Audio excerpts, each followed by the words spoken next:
اعوذ باللہ من الشیطان الرجیم بسم اللہ الرحمن الرحیم السلام علیکم ورحمۃ اللہ وبرکاتہ۔ امید ہے کہ آپ سب خیریت سے ہوں گے۔ آپ کا اس چینل پر استقبال ہے کہ جہاں پر آپ کے لیے علم اور تحقیق سے بھرپور آڈیو بکس پیش کی جاتی ہیں۔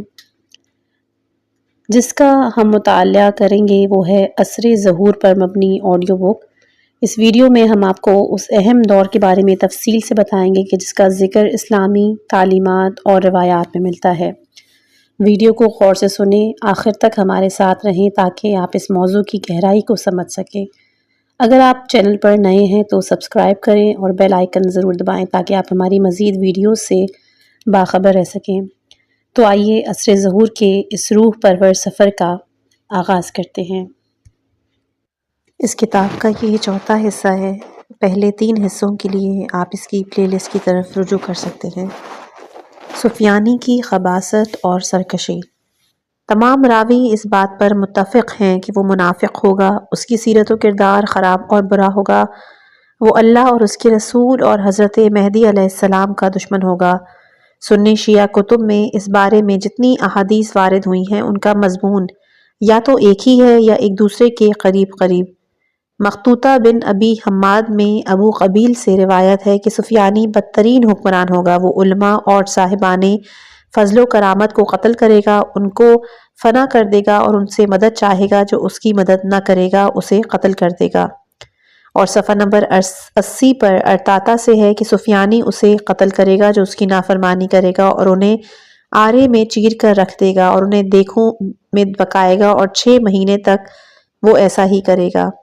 سفیانی خروج کرے گا، جنگ کرے گا، عورتوں کے پیٹوں کو چاک کر دے گا، بچوں کو کھولتی دیگوں میں ڈالے گا۔ امام محمد باقر علیہ السلام سے ہے کہ اگر تم سفیانی کو دیکھو تو دیکھو گے کہ وہ تمام لوگوں میں سے خبیث ترین ہے۔ وہ سرخ، زرد اور نیلے رنگ کا ہوگا، اس نے کبھی اللہ کی عبادت نہ کی ہوگی، مکہ اور مدینہ کو کبھی نہ دیکھا ہوگا، اور کہے گا اے رب میرا انتقام اور آگ۔ کتاب بحار الانوار جلد 52 صفحہ 354۔ سفیانی کی ثقافت اور سیاسی ہمدردیاں۔ احادیث بتلاتی ہیں کہ اس کی ثقافت مغربی ہوگی اور مغربی تعلیم یافتہ ہوگا، ہو سکتا ہے کہ وہ مغربی ممالک میں ہی پلا بڑا ہو۔ بشر بن غالب سے ایک مرسل روایت ہے کہ سفیانی روم کے ممالک سے آئے گا، حالانکہ وہ نصرانی بن کر آئے گا، اس کی گردن میں صلیب ہوگی اور وہ ایک قوم قبیلے سے تعلق رکھتا ہوگا۔ کتاب غیبت توسی صفحہ 278۔ اصل لفظ مستزرہ ہے، یعنی مسلمانوں سے عیسائی ہوا ہوگا۔ روایت میں یقبل من بلاد الروم، روم کے شہروں سے آئے گا، اس سے مراد مغربی ممالک ہیں کہ وہاں سے شام آئے گا اور اپنی تحریک کا آغاز یہاں سے شروع کرے گا۔ اس طرح روایات سے یہ بھی پتہ چلتا ہے کہ اس کی سیاسی ہمدردیاں روم اور یہود کے ساتھ ہوں گی، کیونکہ وہ حضرت مہدی علیہ السلام سے کہ جو روم اور یہود کے دشمن ہوں گے جنگ نہیں کرے گا، بلکہ ترک یا اخوان ترک سے بھی جنگ کرے گا، جس سے ہم نے روس مراد لیا ہے، اور یہ کہ امام مہدی علیہ السلام کے لشکر کے حملوں کی وجہ سے دارالحکومت کو دمشق سے منتقل کر کے فلسطین کی سرزمین رملہ پہ لے جائے گا، جس کے بارے میں وارد ہوا ہے کہ رملہ میں سارقۃ الروم اتریں گے، بلکہ یہ معلوم ہوتا ہے کہ وہ امام مہدی علیہ السلام کے ساتھ اس اعتبار سے مارکے میں داخل ہوگا کہ روم اور یہود کے لیے دفاعی لائن ہوگا اور اس کی شکست سے یہود شکست کھا جائیں گے۔ اس طرح یہ بات بھی اس کی مغرب دوستی پر دلالت کرتی ہے کہ امام مہدی علیہ السلام سے شکست کھانے کے بعد اس کی جماعت کے لوگ روم کی طرف فرار ہو جائیں گے، پھر امام مہدی علیہ السلام کے اصحاب انہیں واپس لائیں گے اور قتل کر دیں گے۔ ابو خلیل ازوی سے ہے کہ وہ کہتا ہے میں نے ابو جعفر سے اللہ تعالیٰ کے اس قول کے بارے میں پوچھا، یہ کہتے سنا تھا فَلَمَّا أَحْسُوا بَأْسَنَا أَذَاهُمْ مِنْهَا يَرْكَضُونَ لَا تَرْكَضُوا وَارْجِعُوا إِلَىٰ مَا أَسْرَفْتُمْ فِيهِ وَمَسَاكِنكُمْ لَعَلَّكُمْ تَسْأَلُونَ۔ امام محمد باقر علیہ السلام اس آیت کے ذیل میں فرماتے ہیں کہ جب حضرت قائم علیہ السلام قیام کریں گے اور شام یعنی بنی امیہ کے پاس لشکر کو بھیجیں گے تو 2 شام سے روم کی طرف بھاگ جائیں گے۔ روم والے ان سے کہیں گے کہ ہم تمہیں داخل نہیں ہونے دیں گے جب تک کہ تم نصرانی نہ بن جاؤ، پس وہ اپنی گردنوں میں صلیبیں لٹکا لیں گے اور داخل ہوں گے، اور جب ان کے پاس حضرت کے اصحاب آن پہنچیں گے تو وہ یعنی روم والے ان سے امان اور صلح کا مطالبہ کریں گے۔ اصحاب قائم علیہ السلام کہیں گے کہ ہم یہ نہیں کریں گے، بلکہ جو ہمارے ساتھی بھاگ کر آئے ہیں انہیں ہمارے لیے واپس کر دو۔ امام نے فرمایا پس وہ روم والے ان کو اصحاب قائم کے ہاتھوں واپس کر دیں گے۔ پس یہ ہے اللہ کا قول، بھاگو مت، واپس لوٹ آؤ اپنی کارستانیوں کی طرف اور اپنے ٹھکانوں کی طرف، تاکہ تم سے حساب چکایا جائے۔ امام فرماتے ہیں کہ حضرت قائم علیہ السلام ان سے خزانوں کے متعلق سوال کریں گے، جبکہ خود حضرت قائم علیہ السلام ان سے بہتر جانتے ہوں گے۔ امام فرماتے ہیں کہ وہ کہیں گے یا ویلنا ان کنا ظالمین، ہائے ہم پر پھٹکار اور افسوس کہ ہم ظلم کرنے والے اور ظالم لوگ تھے۔ ان کا برابر یہ دعویٰ ہوگا یہاں تک کہ ہم انہیں بجھا ہوا چارہ بنا دیں گے، تلوار سے ان کی تکہ بوٹی کر دیں گے۔ جب اصحاب قائم علیہ السلام ان کی موجودگی میں اتریں گے تو وہ امان طلب کریں گے۔ اس کے معنی یہ ہے کہ امام مہدی علیہ السلام کے اصحاب روم پر لشکر کشی کریں گے اور ان کو دھمکی دیں گے، اور بنی امیہ سے مراد سفیانی کے ساتھ ہیں، جیسا کہ دوسری احادیث میں ہے۔ ایسا معلوم ہوتا ہے کہ یہ لوگ اس کے وزراء اور فوج کے کمانڈر ہوں گے، یعنی ان کی سیاست اہمیت کافی ہوگی۔ یہی وجہ ہے کہ اصحاب مہدی روم کو جنگ کی دھمکی دیں گے، مگر یہ ان کو واپس کر دیں گے۔ سفیانی کی منافقانہ دینداری، یہ ایک طبعی امر ہے اور اس کی وجہ وہ اسلامی لہر ہوگی کہ جو امام مہدی علیہ السلام کے ظہور تک اپنے عروج کو پہنچ چکی ہوگی، خاص کر اس بات کو سامنے رکھتے ہوئے کہ سفیانی کی اس تحریک کا منصوبہ رومی یہودیوں یعنی مغربی یہودی لابی کا بنا ہوا ہوگا، جو کہ اسلامی لہر اور سیاہ جھنڈوں کی یہ الغار کو روکنے کے لیے ہوگا۔ سفیانی کے متعلق روایات میں غور کرنے والا شخص اس کی اس کوشش کو ارشادات و روایات میں دیکھ سکتا ہے۔ ان میں سے ایک یہ ہے کہ سفیانی کا رنگ سخت زرد ہوگا اور عبادت کے نشان رکھتا ہوگا۔ اس سے پتہ چلتا ہے کہ وہ دینداری کو ظاہر کرے گا، لیکن یہ بات جیسا کہ حدیث میں اشارہ ملتا ہے اس کے آغاز کے دور میں ہوگی۔ بعض دفعہ یہ اشکال اٹھایا جا سکتا ہے کہ وہ حدیثوں کو کہ وہ مغرب سے نصرانیت کو اپنا کر آئے گا، اس کی گردن میں صلیب ہوگی، اور دوسرا یہ کہ اس پر عبادت کے نشان ہوں گے۔ دینداری کا اظہار کرے گا، کس طرح جمع کیا جا سکتا ہے، لیکن ہم اس مغربی ایجنٹ مسلمان سیاست مداروں کا جو کردار دیکھ رہے ہیں اس سے یہ اشکال دور ہو جاتا ہے۔ ہمارے لیے مغرب کی تعلیم یافتہ سیاستدانوں کو جدا کرنا مشکل ہوتا ہے کہ یہ مسلمان ہیں یا مغربی عیسائی ہیں۔ ہم دیکھتے ہیں کہ کس طرح یہ سیاست مدار عیسائیوں کے عبادت خانوں میں جا کر سونے کی سلیبیں اپنے گردن میں لٹکاتے ہیں، اور بعض تو ہاتھ میں سلیب والی گھڑی پہنتے ہیں، اور ان کے گرجا گھروں میں عبادت کے مراسم میں حاضر ہو کر خدا کو اس کا محب اور چاہنے والا ظاہر کرتے ہیں۔ اور یہی لوگ جب مسلمانوں کے سربراہ بن کے مسلمانوں میں آتے ہیں تو بظاہر نماز بھی پڑھتے نظر آتے ہیں اور دینداری کا لبادہ اوڑھ لیتے ہیں تاکہ مسلمانوں کو دھوکہ دے سکیں، جبکہ ان کا دین سے کوئی بھی تعلق نہیں ہے۔ اہل بیت علیہ السلام اور ان کے شیعوں کے خلاف بغض و کینہ۔ احادیث میں جو اس کی صفات بیان کی ہیں ان میں بارز ترین صفت اس کی اہل بیت علیہ السلام اور اس کے شیعوں سے سخت ترین بدترین دشمنی ہے، بلکہ روایات سے ظاہر ہوتا ہے کہ اس کا سیاسی کردار یہ ہوگا کہ وہ مذہبی فتنہ کھڑا کرے گا، سنیوں کو شیعوں کے خلاف بھڑکائے گا، اور اس کا یہ اقدام اہل تسنن کی مدد کو پہنچنے کے نعرے کے ذمہ ہوگا، یعنی وہ خود کو ایسا ظاہر کرے گا کہ اس نے سنی مذہب کو بچانے کے لیے قیام کیا ہے۔ اس وقت وہ مغربیوں اور یہودیوں کے ائمہ کا موالی اور دوست ہوگا، جو کہ ائمہ کفر ہوں گے، یہ ان کا ایجنٹ ہوگا۔ حضرت امام صادق علیہ السلام سے روایت ہے کہ ہم اور آل ابی فیان دو گھرانے سے ہیں، ہم نے آپس میں اللہ کی خاطر دشمنی کی ہے۔ ہم نے کہا کہ اللہ نے جو کہا سچ کہا، اور انہوں نے کہا کہ اللہ تعالیٰ نے جھوٹ کہا۔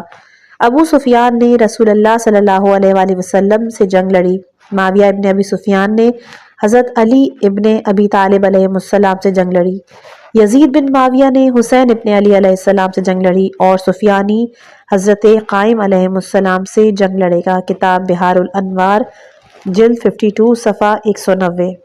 امام جعفر صادق علیہ السلام سے ہے، گویا کہ میں سفیانی کو یا اس کے ساتھی کو دیکھ رہا ہوں کہ اس نے کوفے کے رحبہ میں پڑاؤ ڈال دیا ہے، اور ندا دی جا رہی ہے کہ جو شخص علی علیہ السلام کے شیعہ کا سر لا کر دے گا اسے 1000 درہم انعام دیا جائے گا۔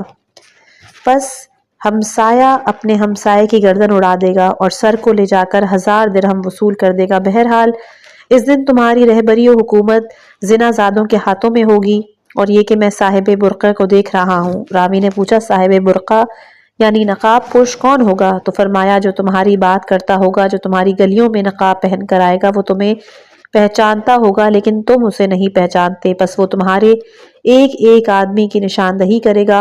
آگاہ رہو، وہ نہیں ہوگا مگر زنا زادہ۔ ہم نے لبنان میں یہودیوں، عیسائی، کتائب وغیرہ کے برقع پوش یا نقاب پوش ایجنٹوں کا مشاہدہ کیا ہے کہ وہ کس طرح یہودیوں کے ساتھ مسلمان علاقوں میں داخل ہوتے تھے جن پر یہودیوں کا قبضہ تھا۔ وہ اپنے سیاہ چہروں کو نقابوں سے چھپائے ہوئے ہوتے تھے اور مومنین کی نشاندہی کرتے تھے اور وہ ان کو پکڑواتے تھے۔ یہودی انہی جیلوں میں لے جاتے، قتل کر دیتے۔ سفیانی بھی انہی یہودیوں کے شاگردوں میں سے ہے۔ سفیانی کے نقاب پوش بھی یہودیوں کے نقاب پوش ایجنٹوں کی مانند ہوں گے۔ ایک مقام پر ہے کہ سفیانی کا لشکر خراسان والوں کی طلب و تلاش میں آگے بڑھے گا اور کوفے میں آل محمد علیہ السلام کے شیعوں کا قتل عام کرے گا۔ پھر خراسان والے حضرت امام مہدی علیہ السلام کی تلاش میں نکلیں گے۔ کتاب مخطوطہ ابن حماد صفحہ 82۔ ہم بعد میں بتائیں گے کہ وادی یابس سے جب وہ اپنی تحریک کا آغاز کرے گا تو اس وقت ملک شام میں اس کی سیاست شیعوں کے ساتھ کیسی ہوگی۔ سفیانی کا سرخ پرچم۔ حضرت امیر المومنین علیہ السلام سے روایت ہے کہ آپ نے ایک طولانی حدیث میں فرمایا اور اس کے لیے نشانیاں اور علامات ہیں، اور سفیانی کا سرخ پرچم کے ہمراہ خروج ہے، اس کا امیر اور کمانڈر بنی کلب سے ایک شخص ہوگا۔ کتاب بحار الانوار جلد 52 صفحہ 273۔ یہ اس کی پیش قدمی اور خونی انقلاب کی طرف اشارہ ہے۔ سفیانی ایک ہے یا کئی ہیں؟ اس میں شک نہیں کہ سفیانی موعود ایک شخص ہے جیسا کہ شیعہ سنی حوالوں میں ہے، لیکن چند احادیث میں جو مخطوطہ ابن حماد اور دوسری کتابوں میں سفیانی اول اور سفیانی دوم کا بھی ذکر ہے۔ بعض احادیث سے معلوم ہوتا ہے کہ وہ 3 ہیں۔ بعض روایات سے معلوم ہوتا ہے کہ جو مذموم اعمال انجام دے گا اور جس کی مذمت کی گئی ہے وہ سفیانی دوم ہے، اور اول وہ ہے کہ جو ملک شام پر قبضہ کرنے کے بعد مر جائے گا اور ترقیبہ کا معرکہ لڑے گا، عراق کے ساتھ جنگ کرے گا، عراق میں ایرانیوں کے سیاہ پرچم والے لشکر سے شکست کھائے گا اور شام کی طرف واپسی پر ایک پھوڑے کی وجہ سے مر جائے گا۔ اس کا جانشین دوسرا سفیانی ہوگا جو کہ اس کے کام کو آگے بڑھائے گا۔ اگر یہ احادیث صحیح ہوں تو پھر پہلا سفیانی جو کہ انتہائی برا حکمران ہوگا اور دوسرے سفیانی کے لیے جو کہ سفیانی موعود ہے زمین ہموار کرے گا اور اس کے لیے کام کرے گا، جس طرح یمانی اور سیاہ جھنڈے والے خراسانی امام مہدی علیہ السلام کے ظہور کے لیے تمہیدی کام کریں گے۔ ولید نے کہا ان قریب سفیانی آئے گا، بنی ہاشم سے اس کے ساتھ جنگ کرے گا اور ان پہ غلبہ حاصل کرے گا، پھر کوفہ جائے گا، بنی ہاشم کو عراق کی طرف نکال دیا جائے گا، کوفے سے واپس لوٹے گا، شام کی طرف روانہ ہوگا، پہلا شام میں مرے گا، اس کا جانشین ابو سفیان کی اولاد سے ایک دوسرا شخص ہوگا، اس کے لیے غلبہ و فتح ہوگی، لوگوں پہ غالب آئے گا اور وہی سفیانی ہوگا۔ متعدد سفیانی ہونے کے بارے میں اسی حدیث کی مانند اور احادیث بھی موجود ہیں۔ کتاب مخطوطہ ابن حماد صفحہ 78 صفحہ 60 اور صفحہ 74 پر موجود ہیں۔ مراحل تحریک سفیانی۔ احادیث میں جو حالات ذکر کیے گئے ہیں ان سے یہ پتہ چلتا ہے کہ یہ حرکت انتہائی تیز اور سخت ہوگی، یا معروف سیاسی تعبیر میں خونی اور رونی انداز میں کی ہوگی۔ بڑی طاقتوں میں جنگ چھڑنے کے واضح آثار ہوں گے۔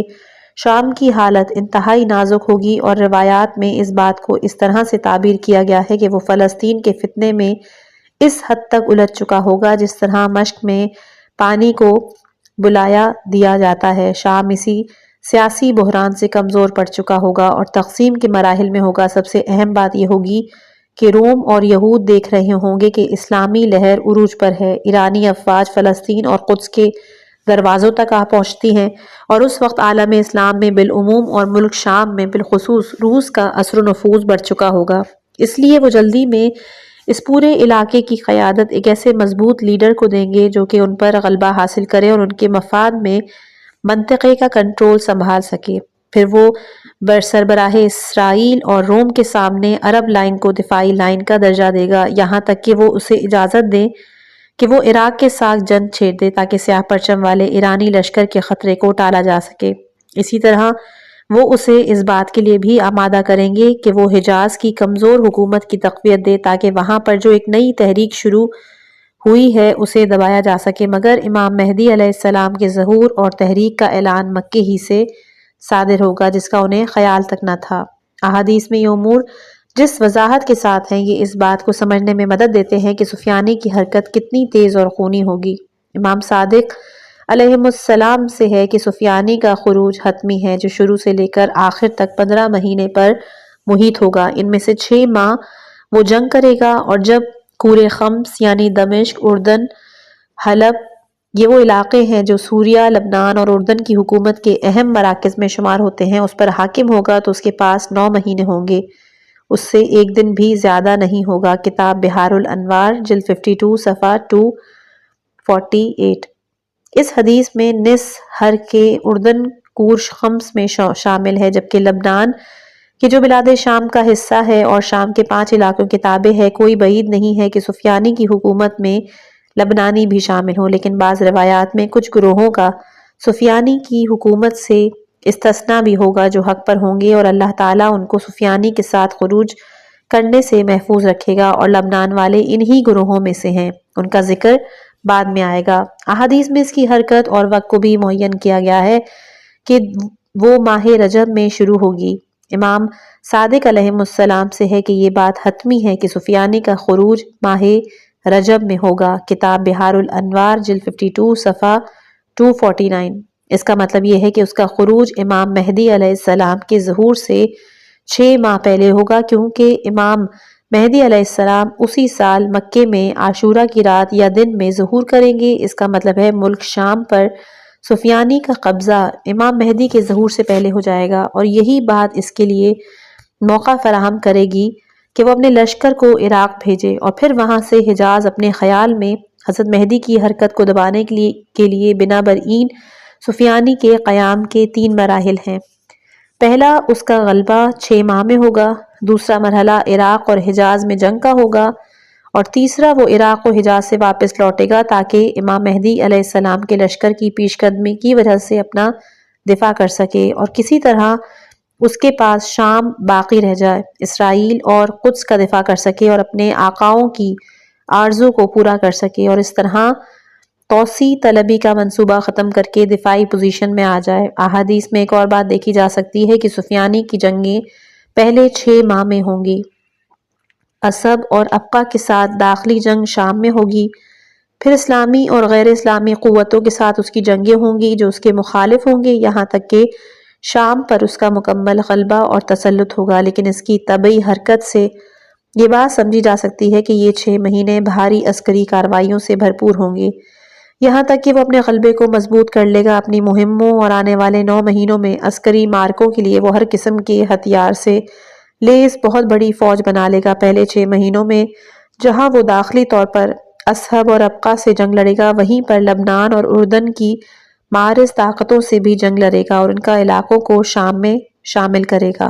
روایات میں اصحب اور ابقا سے شدید جنگ کا اشارہ ملتا ہے، جس کے نتیجے میں شام کی تباہی ہوگی۔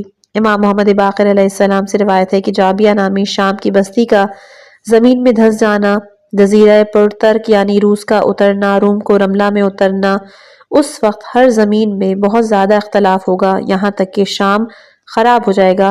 ایک روایت میں پہلی زمین جو خراب یا برباد ہوگی شام کی زمین ہوگی۔ شام کی تباہی کا سبب 3 پرچم کا اکٹھا ہونا، یہ پرچم اصحاب، ابقا اور سفیانی کے ہوں گے۔ کتاب الارشاد المفید صفحہ 359۔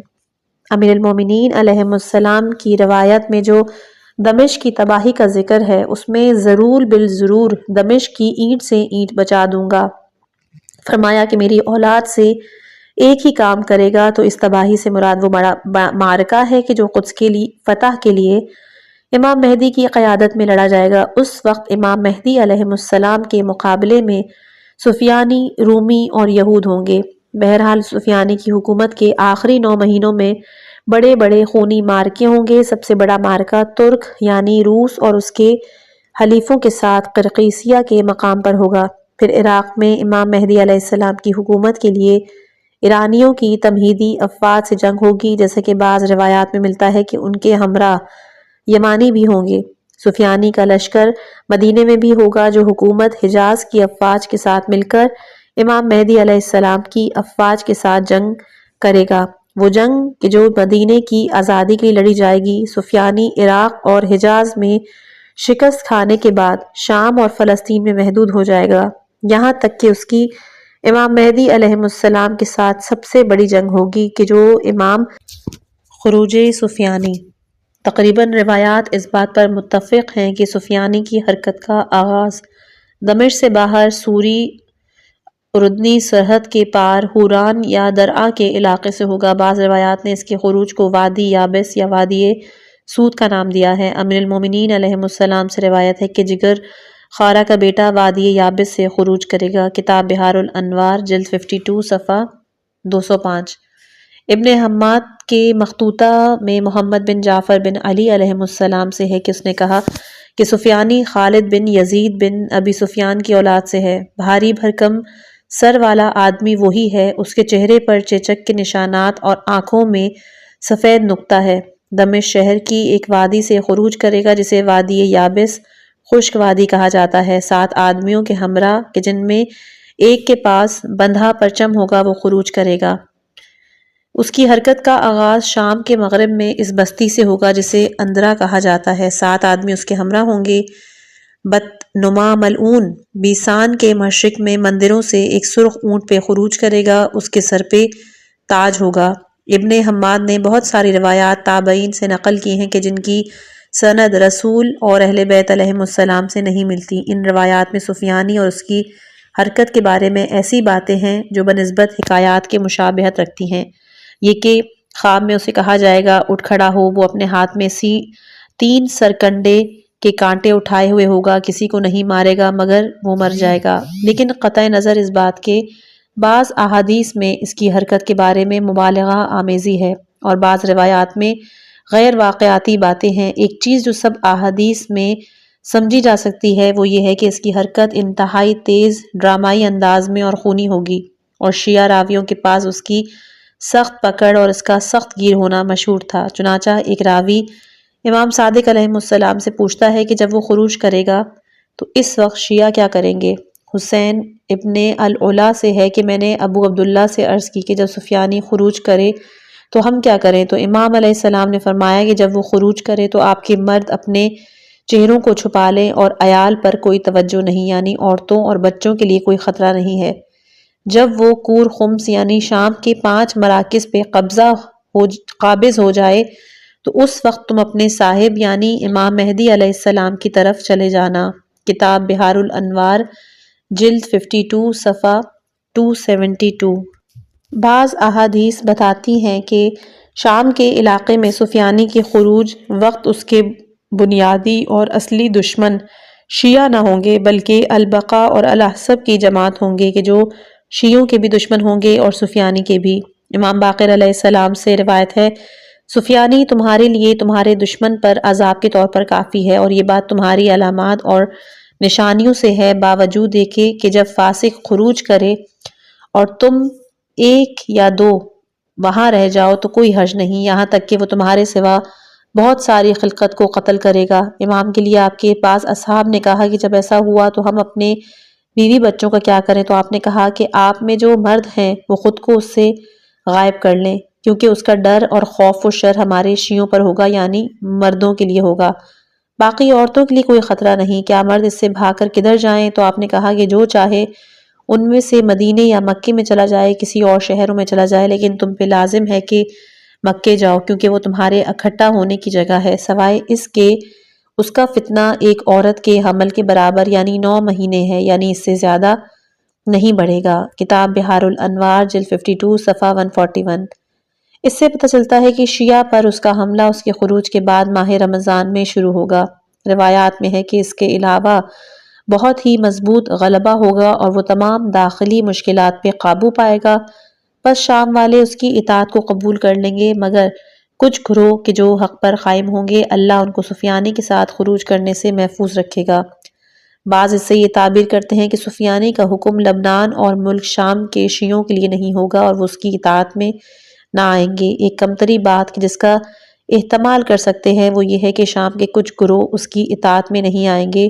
شیعہ اور غیر شیعہ بیدار جماعتیں اللہ کی مدد سے سفیانی کی حرکت میں شریک نہ ہوں گی۔ وہ عراق اور حجاز میں جو کارروائی کرے گا اس میں بھی وہ شریک نہ ہوں گی، اور یہ بھی ہو سکتا ہے کہ سفیانی کی حکومت میں عام شہریوں کے لحاظ سے شیعوں کی ایک ممتاز سیاسی اور عسکری حیثیت ہو جو ان کو اس قدر استقلال دے سکے کہ وہ اس کی اطاعت میں نہ آئیں، جیسا کہ لبنان کے موجودہ حالات میں شیعوں کو بنسبت سوریہ استقلال حاصل ہے۔ بہرحال سفیانی علاقے پہ مکمل کنٹرول غلبہ کرنے کی مہم سے فارغ ہو جائے گا اور اس کے بعد اپنی خارجی مہم پر نکلے گا۔ پس اپنے بڑے لشکر کو امام زمانہ علیہ السلام کے لیے تمہیدی ایرانی فوج کے مقابلے کے لیے تیار کرے گا۔ پس اس کی فکر اور پلان نہیں ہوگا مگر یہ کہ وہ عراق کی طرف بڑھے اور اس کا لشکر کرکیسیہ سے گزرے گا اور وہاں پہ جنگ لڑے گا۔ کتاب بحار الانوار جلد 52 صفحہ 237۔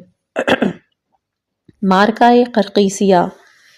اس سلسلے میں جو احادیث ہیں ان میں قرقیسیہ کا معرکہ ہے جو سفیانی کی حرکت اور ظہور کے واقعات میں ایک غیر طبعی واقعہ ہے۔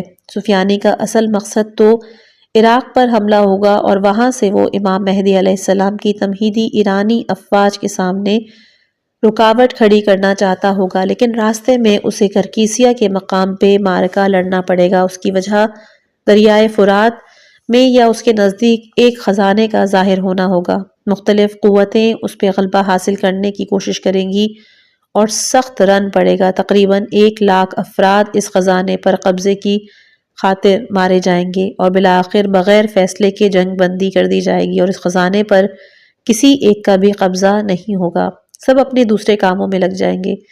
جیسا کہ معجم البلدان میں ہے کہ قرقیسیہ ایک چھوٹا سا شہر ہے کہ جو دریائے خابور کے دریائے فرات میں گرنے کے مقام پر واقع ہے اور آج یہ ٹیلوں کی شکل میں سوریہ کے دیر لزور شہر کے قریب ہے۔ اس حوالے سے یہ جگہ سوری عراقی حدود کے زیادہ نزدیک ہے بنسبت سوری ترکی حدود کے، باوجود کہ اس معرکے کی بہت ساری جوانب غیر واضح ہیں کہ اس کا اصلی سبب کیا ہوگا، کس کس کے درمیان جنگ ہوگی، لیکن واضح ہے کہ اس جنگ کا ایک فریق سفیانی ہوگا۔ احادیث میں تواتر کے ساتھ اس معرکے کا ذکر موجود ہے اور اس کے بڑے بڑے اوصاف بیان کیے گئے ہیں، جیسا کہ امام جعفر صادق علیہ السلام کی حدیث ہے کہ اللہ تعالیٰ کا قرقیسیہ میں دسترخوان ہے، آسمان سے اطلاع دینے والا اس سے باخبر ہوگا اور آواز دے کر کہے گا، اے آسمانوں کے پرندوں، اے زمین کے وحشی جانوروں، تم گوشت سے پیٹ بھرنے کے لیے ادھر آ جاؤ، یعنی جنگ کی وجہ سے اس قدر قتل عام ہوگا کہ پرندوں اور گوشت خور جانوروں کے مزے ہوں گے۔ کتاب بحار الانوار جلد 52 صفحہ 246۔ روایات میں ہے جو کہ اللہ کا دسترخوان ہے، اس کا مطلب یہ ہے کہ تقدیر الہی میں ہے کہ جابروں کو آپس میں مصروف کرے، وہ آپس میں لڑ کر کمزور ہوں گے، ایک دوسرے کا قتل کریں گے۔ یہ جنگ حضرت مہدی علیہ السلام کے ہاتھوں ظالموں کی شکست کھانے میں مدد ملے گی، کیونکہ اس معرکے کے بعد سفیانی عراق میں داخل ہوگا، وہ اپنی کافی فوج سے ہاتھ دھو بیٹھے گا، پھر حضرت مہدی علیہ السلام ترک سے جنگ کریں گے جو کہ اس معرکے میں دوسرا فریق ہوگا اور وہ بھی اس جنگ کی وجہ سے کمزور پڑ چکے ہوں گے، جیسا کہ حدیث میں ہے کہ معلا کا میدان صحرا اور خشکی ہوگا، اور وہ یہ کہ اپنے مقتولین کو دفن نہ کریں گے یا دفن کرنے پہ قادر ہوں گے، اور ان کے گوشت سے زمین کے وحشی جانور اور آسمان کے پرندے اپنے پیٹ بھریں گے، اور یہ کہ مقتولین میں جابر و ظالم خود بھی ہوں گے۔ یہ شاید اس لیے ہو کہ مرنے والوں میں ان کے کمانڈر، جرنیل اور بڑے افسران بھی موجود ہوں گے۔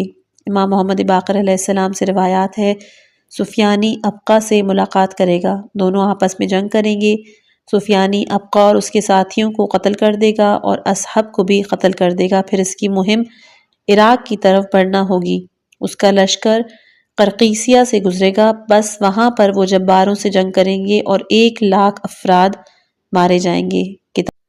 سفیانی لشکر کو کوفے کی جانب روانہ کر دے گا اور ان کی تعداد 70,000 ہوگی۔ بعض روایات میں مقتولین کی تعداد 1,60,000 بتائی گئی ہے اور بعض میں اس سے بھی زیادہ۔ یہ بھی ہو سکتا ہے کہ 1,00,000 جابر ہوں اور باقی عام سپاہی ہوں۔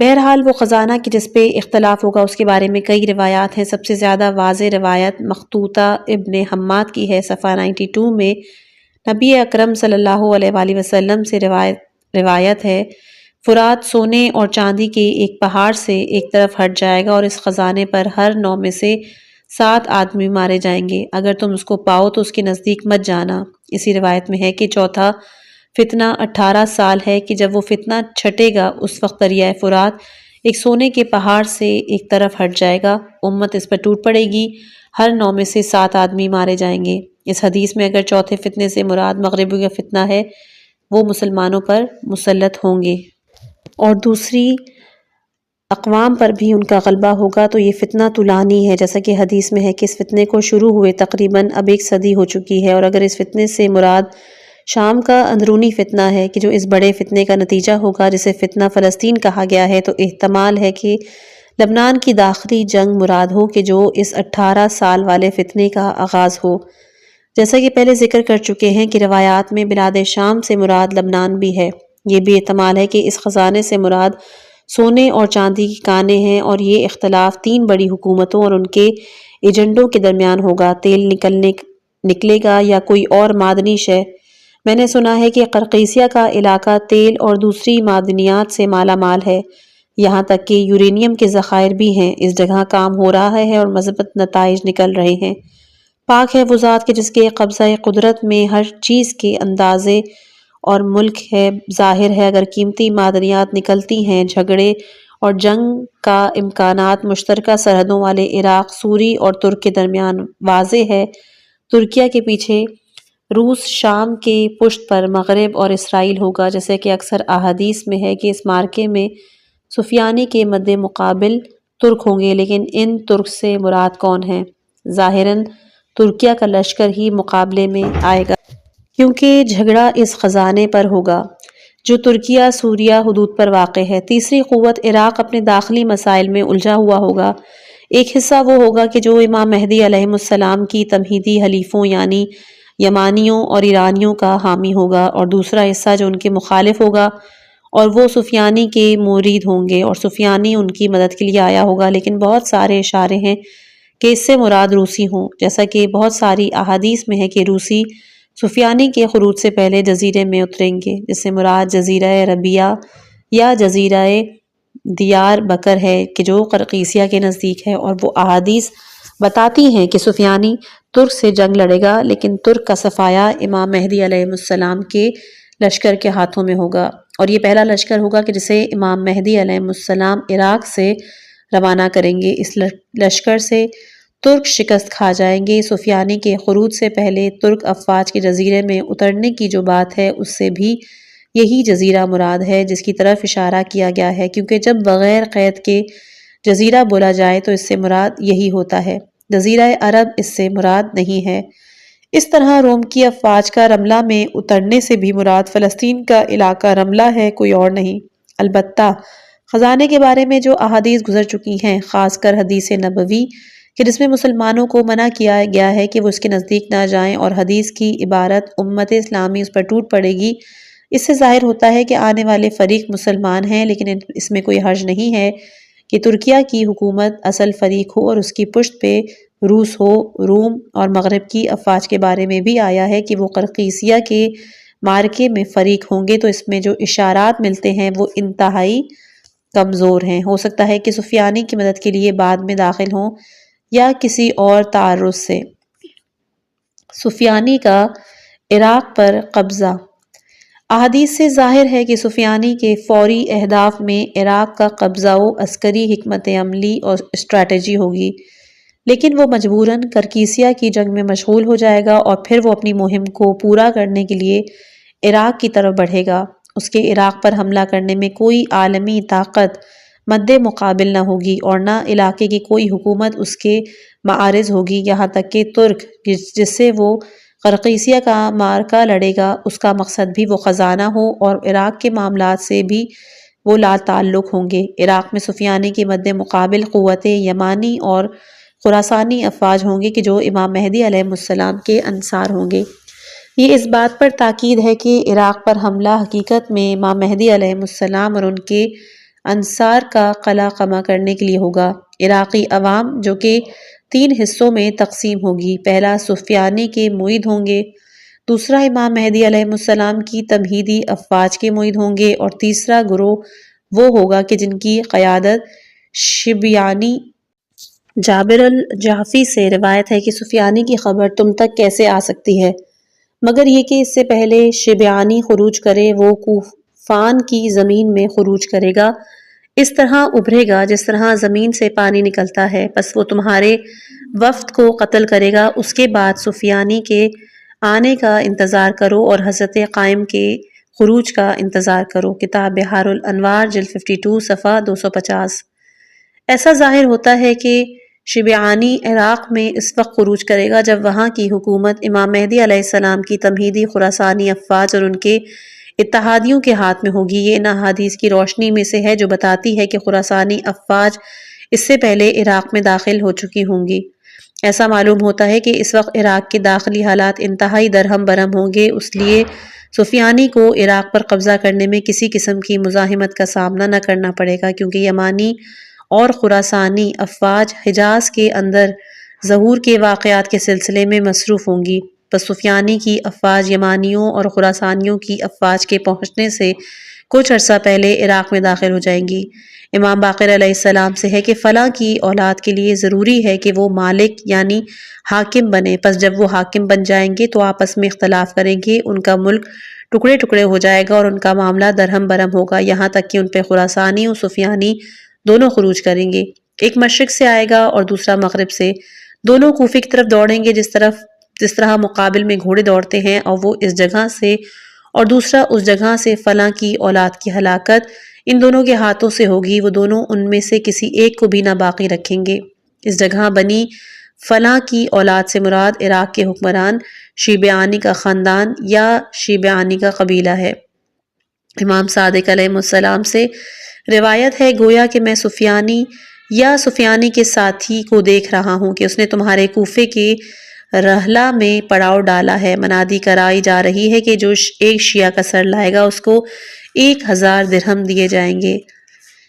مخطوطہ ابن ابی حماد میں ہے صفحہ 82 کہ سفیانی کا لشکر رات اور سیلاب کی طرح آئے گا، کسی جگہ سے نہیں گزرے گا مگر اسے تباہ و ہلاک کر دے، یہاں تک کہ وہ کوفے میں داخل ہوگا اور آل محمد کے شیعوں کا قتل عام کرے گا، پھر ہر طرف خراسان والوں کو تلاش کریں گے، جبکہ خراسان والے مہدی علیہ السلام کی طلب میں نکل چکے ہوں گے، پس وہ امام مہدی علیہ السلام کے لیے دعوت کریں گے اور امام مہدی علیہ السلام کے لیے نصرت اور مدد کریں گے۔ کتاب مخطوطہ ابن حماد صفحہ 82۔ عراق کی جنگ میں جن جرائم کا ارتکاب سفیانی کا لشکر خاص کر شیعوں کے حق میں کرے گا، اس کی تفاصیل بھی روایات میں ملتی ہیں۔ روایت میں ہے کہ متقلدین سیوفہ محلات زینت دی ہوئی تلوار میں لٹکائے ہوئے ہوں گے، اس سے مراد ہے کہ وہ دوسرے سپاہیوں سے اپنے اسلحے میں ممتاز ہوں گے، یعنی ان کا اسلحہ دوسروں سے مختلف ہوگا۔ بیت الذہب سونے کا گھر سے مراد شاید دریائے دجلہ یا دریائے زجیل کے کنارے کا محل یا اہم مرکز ہوگا کہ جس پہ وہ لوگ قبضہ کریں گے۔ قریش کی عورتوں سے مراد سیدانیاں ہیں کہ جو اولاد علی علیہ السلام اور بطول علیہم السلام سے ہوں گی۔ امیر المومنین علیہم السلام سے روایت ہے کہ سفیانی کا لشکر کوفے میں داخل ہوگا، بس وہ کسی کو نہیں بلائیں گے مگر یہ کہ اس کو قتل کر دیں گے۔ تحقیق ایک آدمی قیمتی موتی کو زمین میں پڑے دیکھے گا مگر اس کی طرف کوئی توجہ نہیں دے گا، لیکن جب ایک بچے یا بچی کو دیکھے گا تو اسے پکڑے گا اور اس کو قتل کر دے گا۔ روایات میں اوپر ذکر شدہ مراکز کے علاوہ اور مراکز بھی ہیں کہ جس پہ سفیانی قبضہ کرے گا، ان میں زورہ، بغداد، انبار، سرایا، فاروق اور روحہ ہیں۔ امام صادق علیہ السلام سے روایت ہے کہ سفیانی میں 1,30,000 فوجی کوفے کی طرف بھیجے گا اور وہ روحہ اور فاروق میں اتریں گے، ان میں 60,000 جائیں گے اور باقی کوفے میں اتریں گے۔ نخیلہ میں حضرت ہود علیہ السلام کے قبر کی جگہ، کتاب بحار الانوار جلد 52 صفحہ 273۔ علامہ سفارینی حنبلی نے دلائل انوار الحیبہ میں سفیانی کے بارے میں لکھا ہے کہ سفیانی ترک کے ساتھ جنگ لڑے گا اور ان پر غلبہ حاصل کرے گا، پھر وہ زمین میں فساد پھیلائے گا، زورہ یعنی بغداد میں داخل ہوگا اور وہاں کے رہنے والوں کا قتل عام کرے گا۔ خلاصہ یہ کہ سفیانی کا عراق پر حملہ خونی اور تباہی پھیلانے والا ہوگا کہ جو بڑی حد تک امام مہدی علیہ السلام کے شیعوں کو قتل کرنے میں کامیاب ہوگا اور حکومت پر قبضہ کرنے میں بھی اسے زیادہ مزاحمت کا سامنا نہیں کرنا پڑے گا، یعنی شیعوں کی طرف سے بھی کوئی مزاحمت نہ ہوگی۔ روایات میں فقط ایک غیر عرب موالی کے بارے میں آیا ہے کہ وہ ایک مختصر غیر مسلح جماعت کے ساتھ اس کا مقابلہ کرے گا جس میں یہ سارے مارے جائیں گے۔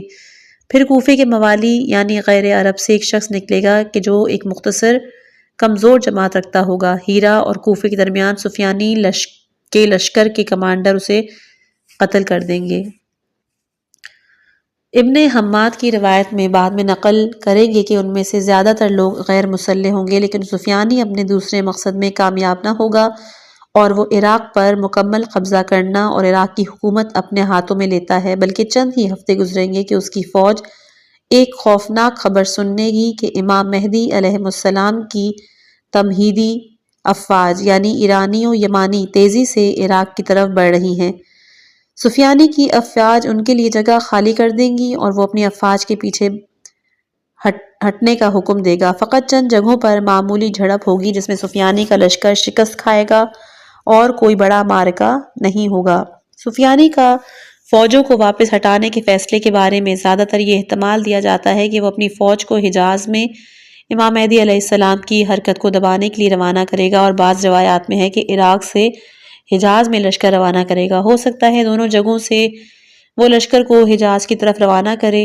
امام باقر علیہ السلام سے روایت ہے کہ سفیانی لشکر کو کوفہ روانہ کر دے گا جس کی تعداد 70,000 ہوگی، اور وہ اہل کوفے کا قتل کرے گا، پھانسی پہ لٹکائے گا، قیدی بنائے گا۔ جبکہ وہ اس دہشت گردی میں مصروف ہوں گے تو خراسان کی طرف سے سیاہ جھنڈے والے زمین کو رونتے ہوئے تیزی سے آگے بڑھیں گے اور ان کے ہمراہ اصحاب قائم کی ایک جماعت ہوگی۔ کتاب بحار الانوار جلد 52 صفحہ 238۔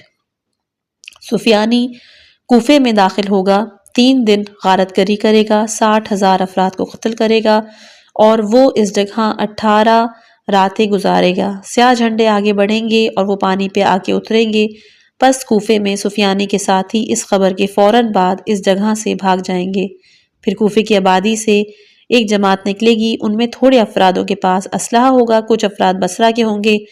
پس وہ سفیانی کے ساتھیوں کو جا پکڑیں گے اور ان کے پاس جو کوفے کے اسیر ہوں گے ان کو آزاد کرائیں گے۔ سیاہ جھنڈے والے امام مہدی علیہ السلام کی بیعت کے لیے اٹھیں گے۔ کتاب مخطوطہ ابن حماد صفحہ 84۔ امیر المومنین علیہ السلام سے 2 روایتیں مفصل بحار میں نقل کی گئی ہیں۔ پہلی روایت بحار جلد 52 صفحہ 273 اور 274 پر ہے، جبکہ دوسری بحار جلد 53 صفحہ 82 پر ہے۔ صاحب کتاب نے دونوں روایتیں نقل کی ہیں، لیکن دوسری روایت کی ترتیب اور الفاظ کو زیادہ صحیح قرار دیا ہے۔ اس جگہ پہلی روایت کا ترجمہ چھوڑتے ہوئے دوسری روایت کا ترجمہ پیش کر رہے ہیں۔ اے لوگوں، مجھ سے پوچھ لو قبل اس کے کہ مشرقی فتنہ اپنے پاؤں پہ کھڑا ہو، حیات کو رونتے ہوئے وہ آئے، یا مغربی سرزمین پر جنگ کی آگ بھڑک اٹھے جس کے آگے پیچھے تباہی و ویرانی ہے۔ پس جب گردش دوران ہوئی تم کہو گے وہ مر گیا یا ہلاک ہو گیا یا معلوم نہیں کس وادی میں چلا گیا۔ وہ دن اس آیت کی تعویل ہوگی جس کا ترجمہ ہے، اے یہودیوں، ہم نے تم کو ایک بار پھر ان پہ زور و غلبہ دیا اور ہم نے اموال و اولاد سے تمہاری مدد کی اور تم کو عذروِ انصار اور اتحادیوں کے زیادہ بنایا، اور اس کے لیے آیات و علامات ہیں۔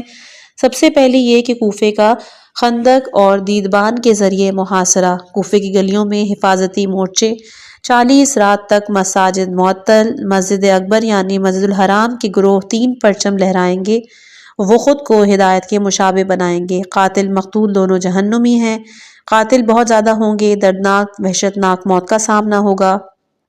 70 نیکیوں میں سے کوفہ، اس سے نجف مراد ہے، پرنس زکیہ یعنی سیدہ طاہرہ و پاکیزہ کا قتل، بتوں کی بیعت پر صبر کرتے ہوئے بہت سے انسانی شیاطین کے ہمراہ رکن و مقام کے درمیان ایک کو ذبح کر دیا جائے گا، اور اسبا مظفر کا قتل ہوگا۔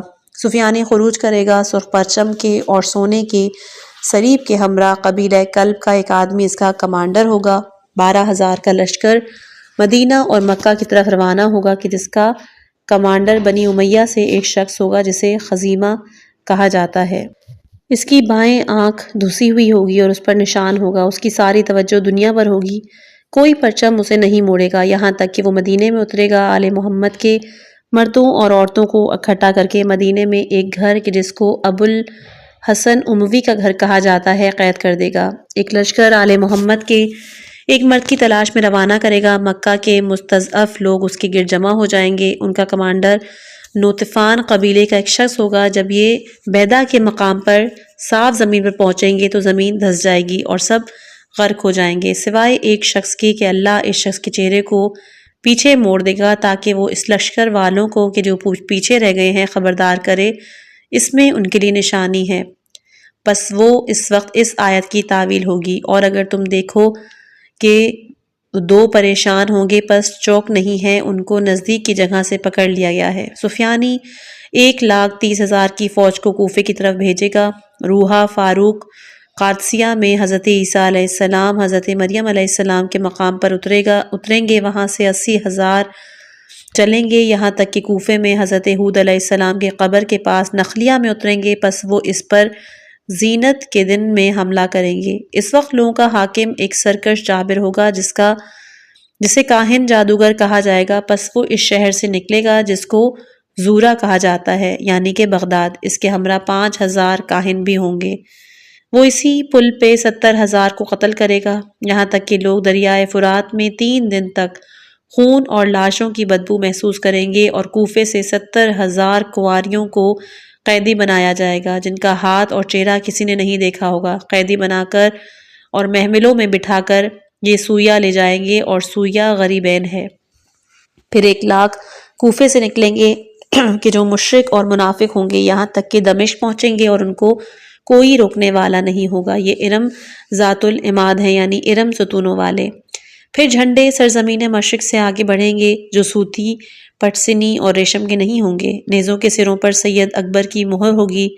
آل محمد سے ایک شخص ان کی قیادت کر رہا ہوگا۔ جب وہ مشرق سے اڑیں گے تو ہوا ان کی خوشبو اور آواز کو مغرب تک پہنچا دے گی، مانند مشک اصغر۔ روب و دبدبہ ان سے 1 مہینے کے فاصلے پر چلے گا۔ سعد کی اولاد کوفے پر حکومت کرے گی اور اپنے آباء و اجداد کے خون کا مطالبہ کرے گی۔ یہ سب فاسقوں کی اولاد ہوں گی یہاں تک کہ ان پر حسینی کا لشکر حملہ کر دے گا۔ وہ ایسے دوڑتے آئیں گے جس طرح مقابلے کے گھوڑے دوڑتے آتے ہیں، گرد و غبار میں اٹے ہوں گے، رونے والے اور زخمی دلوں والے ہوں گے۔ جب ان میں سے کسی ایک رونے والے کو مارے گا تو وہ کہیں گے کہ آج کے بعد اس مجلس و بیٹھک میں کوئی خیر نہیں، خداوند ہم توبہ کرنے والے، خشوع و خضوع کرنے والے اور سجدہ کرنے والے ہیں۔ پس یہی لوگ ابدال ہیں جن کا وصف قرآن میں بھی بیان ہے کہ بتحقیق اللہ توبہ کرنے والے اور پاکیزہ رہنے والوں سے محبت کرتا ہے۔ اہل نجران سے ایک شخص اٹھے گا جو امام مہدی کی آواز پہ لبیک کہے گا۔ یہ پہلا نصرانی ہوگا کہ جو امام کی آواز پہ لبیک کہے گا، اور وہ اپنے گرجا و عبادت خانے کو منہدم کرے گا اور اپنی صلیب کو بھی توڑ دے گا، اور موالی مستضعف لوگوں کے ساتھ نخلیہ کی طرف ہدایت کے پرچم لے کر جائے گا۔ زمین میں لوگوں کا مجمع سب کا سب فاروق میں ہوگا۔ یہ امیر المومنین کے احتجاج کی جگہ ہے اور برز اور فرات کے درمیان۔ پس اس دن مشرق و مغرب کے درمیان یہودیوں اور نصرانیوں سے 30 لاکھ یا 3 ملین آدمی مارے جائیں گے۔ پس وہ دن اس آیت کی تعویل کرتا ہے کہ یہ ان کا برابر دعویٰ تھا، یہاں تک کہ ہم نے ان کو کٹی ہوئی فصل قرار دے دیا، حالانکہ وہ بجھنے والے ہیں اور تلوار سے یا تلوار کے سائے تلے۔ اس روایت کے پہلے اور آخری حصے میں عالمی جنگ کی طرف اشارہ ہے جس میں مغرب کی تباہی بھی شامل ہے، اور یہ کہ 3 ملین 30 لاکھ افراد اس جنگ میں مریں گے۔ کوفے کی گلیوں میں جن حفاظتی مورچوں کا ذکر ہے وہ شاید سفیانی کے حملے سے بچاؤ کے لیے بنائے جائیں گے۔ ظہور سے پہلے حجاز اور مکے میں اقتدار کے حوالے سے جو اختلاف ہوگا جس میں 3 پرچموں کا ذکر بھی ہے، یہ بھی ہم بعد میں کریں گے۔ شہادت نفس زکیہ و صلحہ۔ شہید سعید سید محمد باقر الصدر قدس پہ صادق آتا ہے کیونکہ آپ کو 70 نیکیوں اور صالحین کے ساتھ قتل کیا گیا تھا۔ پشت کوفے سے مراد نجف ہے۔ رکن و مقام کے درمیان ذبح کیے جانے والے شخص سے مراد حضرت مہدی علیہ السلام کے ظہور سے تھوڑا پہلے اس نفس زکیہ کا قتل ہوگا کہ جو مکے والوں کے پاس حضرت مہدی علیہ السلام کا پیغام لے کر آئے گا۔ روایت میں بہت سارے الفاظ نام ایسے ہیں جن کا معنی میں نہیں جانتا، جیسے الصبغ، المستر جو بتوں کی بیعت میں یا بتوں کے معبد میں قتل ہوگا، انسانوں کے بہت سارے شیاطین کے ہمراہ، سعد کی اولاد وغیرہ۔ بعض روایات میں اشارہ ملتا ہے کہ حضرت عیسیٰ علیہ السلام، حضرت مریم علیہ السلام عراق آئے تھے اور قادسیہ میں اترے تھے، بغداد کے نزدیک مسجد براسا کی جگہ کچھ دن قیام کیا۔ بہرحال نخلیہ کے پاس حضرت ہود کی قبر تو نجف اشرف کے نزدیک وادی السلام میں ہے، اور حضرت ہود کی قبر معروف ہے۔ لوگوں کا حاکم، کاہن، ساحر ہوگا۔ اس سے مراد ہو سکتا ہے کہ شیبیانی کے جو سفیانی سے پہلے عراق میں خروج کرے گا۔ سرزمین مشرق کے جھنڈے سے مراد خراسانی افواج کے پرچم ہیں، اور جو امام مہدی کے ظہور کی تمہیدی افواج ہوں گے، خاتم السید الاکبر، سید اکبر کی مہر سے مراد شاید اللہ کا مونوگرام ہے، جو کہ جمہوری اسلامی کے پرچم میں شعار لکھا گیا ہے اور مہر کی مانند ہے، جیسے ایران کے سید اکبر امام خمینی نے اختیار کیا ہے، یعنی السید الاکبر سے امام خمینی مراد ہوں۔ دوسری روایات میں فاروق کی جگہ کے بارے میں جو تفسیر کی گئی ہے وہ امیر المومنین علیہ السلام کے احتجاج کی جگہ ہے۔ شاید یہ راوی کی طرف سے اضافہ ہو، کیونکہ کلام یہ نہیں ہو سکتا، البتہ یہ ہو سکتا ہے کہ لوگوں کا اجتماع اس جگہ پر ہو، یعنی حضرت مہدی کی قوات اس جگہ اکٹھی ہوں، پھر عالمی جنگ غیر مسلمانوں کے درمیان ہوگی، جس کا ذکر بھی آ چکا ہے۔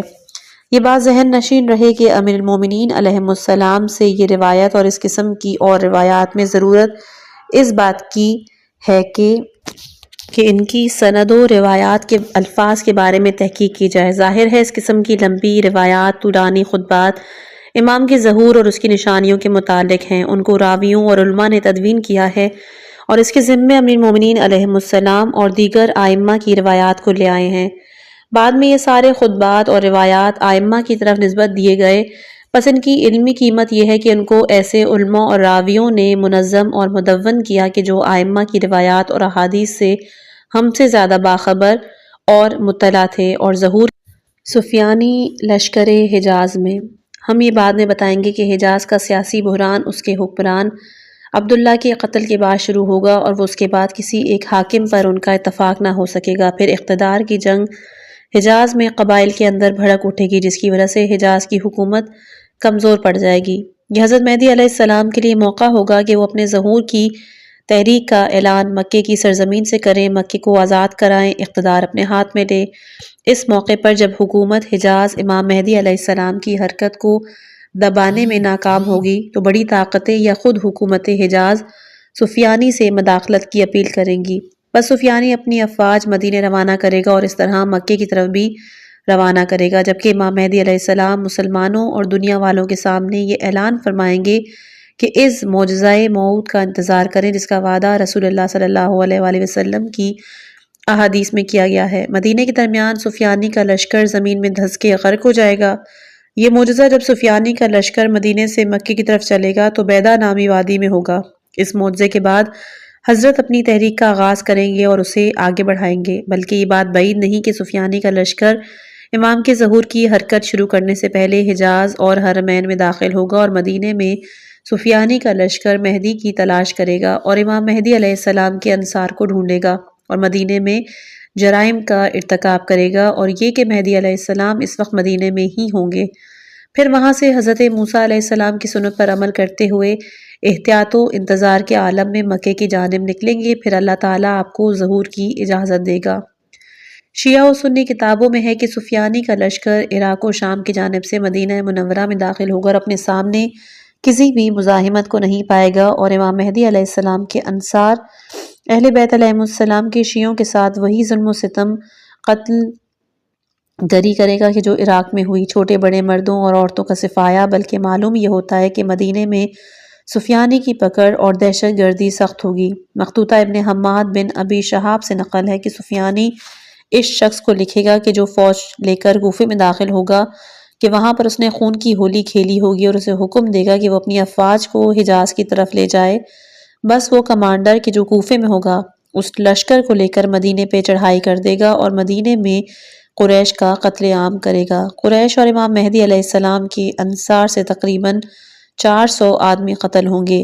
عورتوں کے شکموں کو چیرا جائے گا، چھوٹے بچوں کو قتل ہوگا۔ قریش کے 2 بہن بھائی کا قتل کرے گا، بھائی کا نام محمد اور بہن کا نام فاطمہ۔ ان کو مسجد کے دروازے پر پھانسی دے دی جائے گی۔ روایات بتاتی ہیں کہ یہ سید اور اس کی بہن سید زکی کے ابن عم ہوں گے اور عراق سے سفیانی کے مظالم سے بھاگ کر مدینے آئے ہوں گے۔ ان کی ہمراہ ایک جاسوس شخص ہوگا کہ جو سفیانی کے لشکر کو ان کی نشاندہی کرے گا۔ اس زکی سے مراد وہ سید زادہ ہے کہ جسے امام مہدی مکے کی طرف اپنا نمائندہ بنا کر بھیجیں گے اور امام کے ظہور سے 15 رات پہلے اس سید کو مسجد الحرام کے باہر قتل کیا جائے گا۔ روایات بتاتی ہیں کہ مدینہ منورہ میں سفیانی بنی ہاشم اور اہل بیت علیہ السلام کے شیعوں کے قتل عام کا یہ جواز بتائے گا کہ یہ ان فوجیوں کا جن کو خراسانی افواج نے عراق میں قتل کیا ہے انتقام ہے۔ سفیانی اپنے لشکر کو مدینے میں حکم دے کے بھیجے گا کہ بنی ہاشم میں سے جو بھی ملے اسے قتل کر دیا جائے، حتیٰ کہ حاملہ عورتوں کو بھی نہ چھوڑا جائے، اور یہ اس کا بدلہ ہوگا کہ جو ہاشمی عراق میں کرے گا۔ ہاشمی اپنے ساتھیوں کے ہمراہ مشرق سے خروج کرے گا۔ سفیانی کہے گا یہ سب مصیبت اور میرے اصحاب کا قتل ان کی طرف سے ہے، پس حکم ہوگا کہ مدینے میں جو بھی ملے قتل کر دو، یہاں تک کہ مدینے میں ان کا کوئی ایک آدمی بھی معروف نہ ہو۔ مدینے سے صحرا، پہاڑ، مکے کی طرف فرار کر جاؤں گے، یہاں تک کہ ان کی عورتیں بھی فرار کریں گی۔ کئی دن تک ان کا قتل جاری رہے گا اور بالآخر قتل کو روک دے گا، پھر بھی ان میں سے کوئی ظاہر نہ ہوگا مگر یہ کہ خوفزدہ ہوگا، یہاں تک کہ مکے میں امام کا معاملہ ظاہر ہوگا اور جتنے لوگ امام کے ہمراہ مکے گئے ہوں گے وہ بھی آپ کے ساتھ ہوں گے۔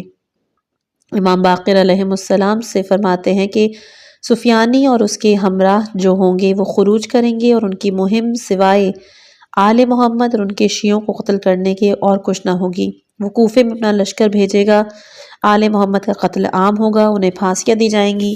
خراسان سے افواج آگے بڑھیں گی یہاں تک کہ وہ دجلہ کے میدان میں اتریں گے۔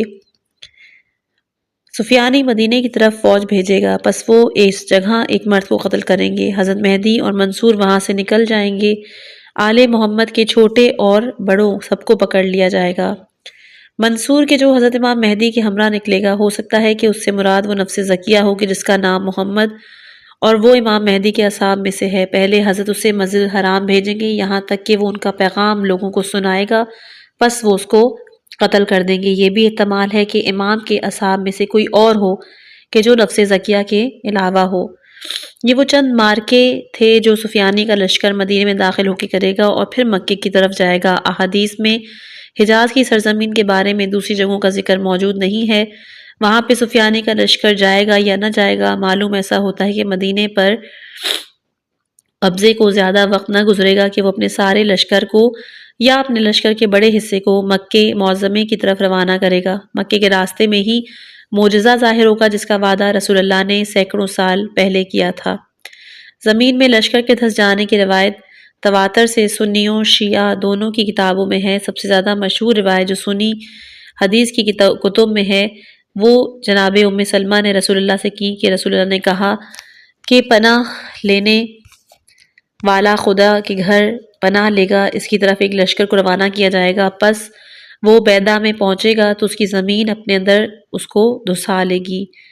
متدرک الحاکم جلد 4 صفحہ 429 اور بحار الانوار جلد 52 صفحہ 186۔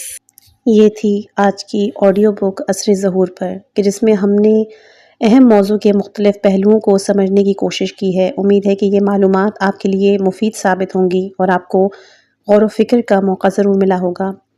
اگر آپ کو یہ ویڈیو پسند آئی ہے تو اس کو لائک کیجیے گا، اپنے دوستوں کے ساتھ شیئر کریں، اپنی قیمتی رائے کمنٹس میں ضرور دیں، اور اگر آپ نے ابھی تک ہمارے چینل کو سبسکرائب نہیں کیا تو فوراً سبسکرائب کریں اور بیل آئیکن دبائیں تاکہ آپ کو ہماری اگلی آنے والی ویڈیوز کی نوٹیفیکیشنز وقت میں مل سکیں۔ اللہ ہم سب کو حق کی سمجھ عطا فرمائے اور ہمیں اس پر عمل کرنے کی توفیق دے۔ اگلی ویڈیو تک کے لیے اجازت چاہتے ہیں، اپنی خاص دعاؤں میں یاد رکھیے گا۔ والسلام علیکم ورحمۃ اللہ وبرکاتہ۔